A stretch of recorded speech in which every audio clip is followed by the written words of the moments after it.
I want this cue to be a little more Smashing Pumpkins, and I want this cue to be a little more The Cure, and then this one, let's switch it over, be a little more The Clash, or whatever. Like, did he actually use those terms? Yeah, Smashing Pumpkins, The Cure? Mm-hmm. Man after my own heart.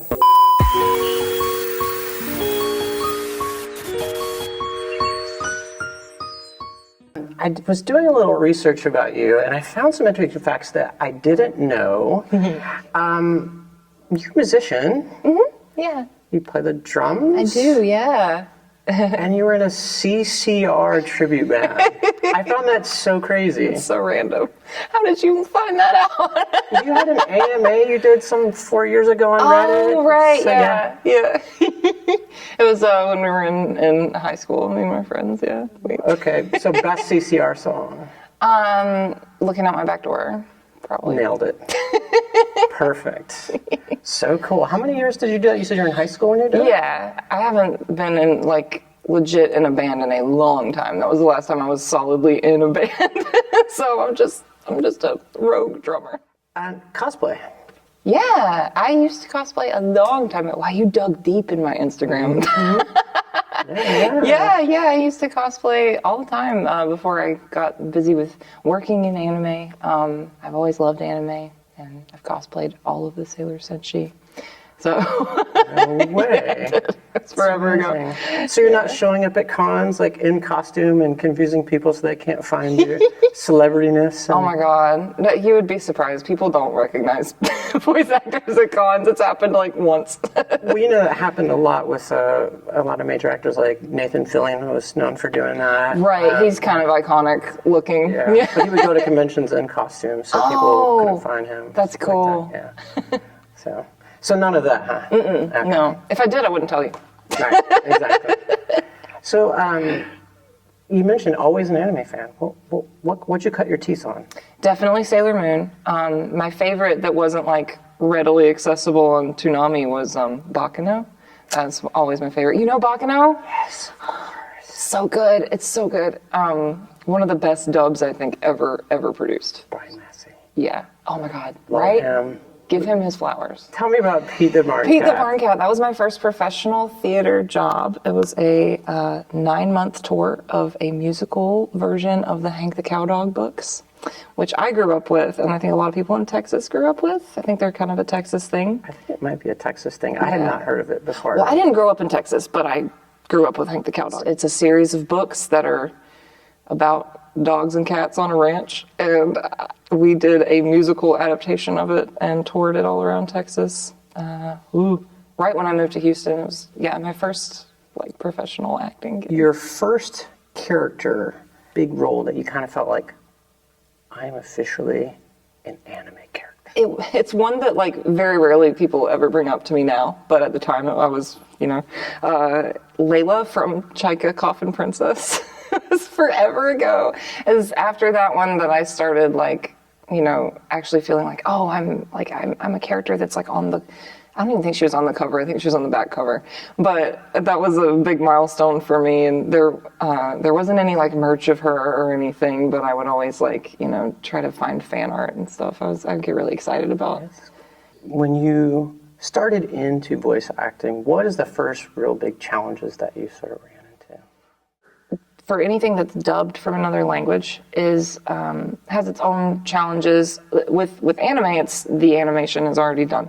So you can't do anything about what the mouth is doing on screen. You can't move the pauses. You can't shorten a line or lengthen a line anywhere outside of where the mouth is moving.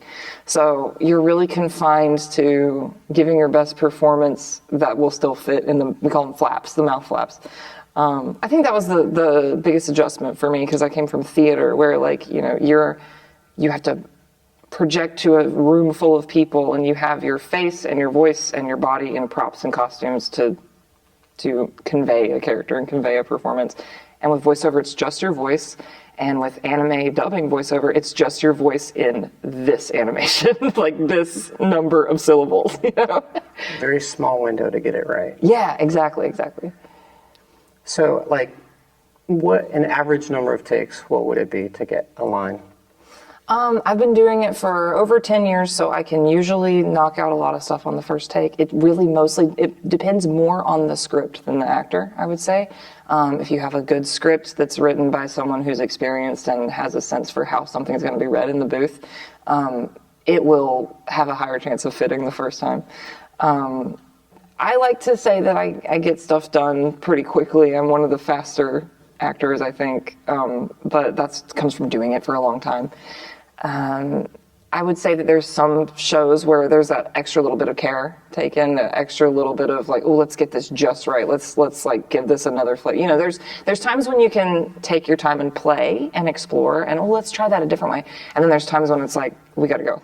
Definitely been fortunate to be called in for things that they're like, this is overdue. You know, like this is on a deadline. We got to go, and we know that you know what you're doing, and it'll be fast. So that's a good trait to have. At the panel last night, you talked about dangers in my heart. Yes. Why is that so important to you? Thank you for asking. I love talking about dangers in my heart. It's my favorite thing I've ever worked on, by far. It's special to me on a personal level because it's me and my best friend, Clint Bickham, in the leads. We've been best friends for over 10 years, and we've been in stuff together, kind of like passing ships, but we've never been like gotten to act opposite each other for like a significant amount of time. And I just think he's so talented and his voice is so unique, and that character was just made for him. And I feel like my character, Anna, is very much me. Really? Yeah, oh God, she's so goofy. She loves snacks. And she's really awkward, especially when she's trying to be cool. She'll come off super awkward. And I'm like, that's me. I feel so seen. Wait, so you're saying as an otaku who came into voice acting, you have a little bit of awkwardness? Just a little. A little bit? Just a tad, yeah. And I mean, outside of my personal experience with it, it's just a really good show. It's got 2 seasons that are dubbed on High Dive. You can binge the whole thing. It's a rom-com. It's really sweet, really cute. It's about like first love and growing up and the growing pains of falling in love when you're, in school. And yeah, it's super cute. I can't recommend it enough.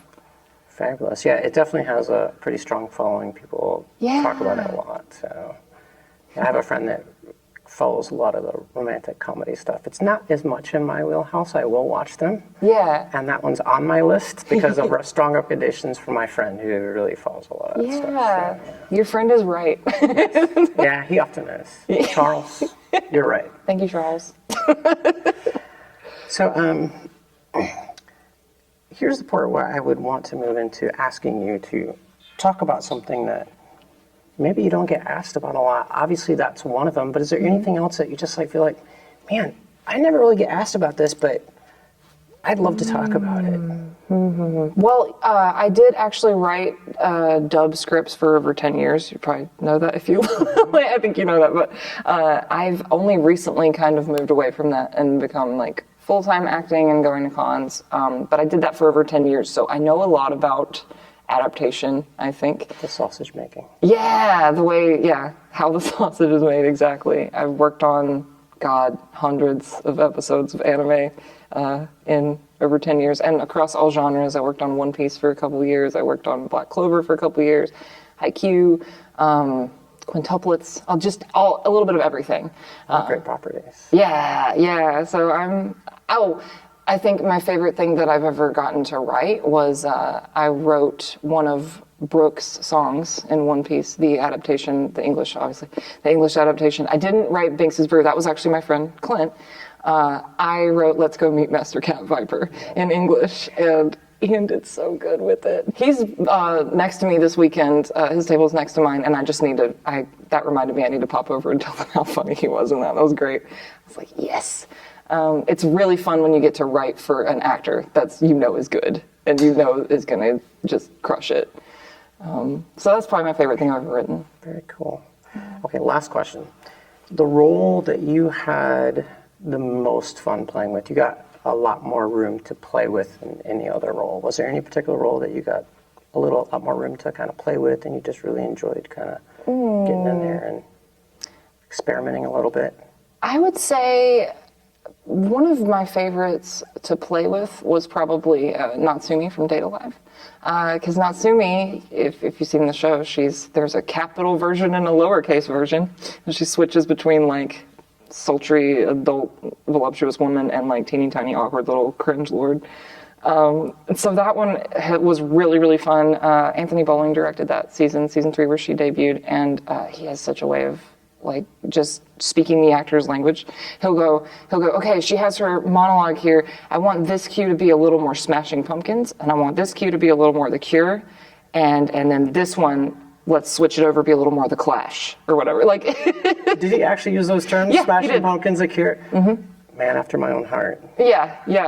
I love working with a director that just pinpoints like exactly where the actor's at, and then it's easy.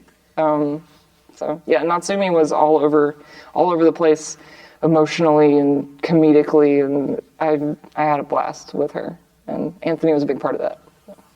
Okay, well, I think that's about all we have. But thank you so much for carving out time Thank out of you. your busy schedule. Hey, thank you, and thanks for asking interesting questions. Yeah. I love unique questions. Thank you. Well, our pleasure. All right, bye guys. Thank you for watching Anime Diet. Be sure to smash that like and subscribe button for more tasty treats.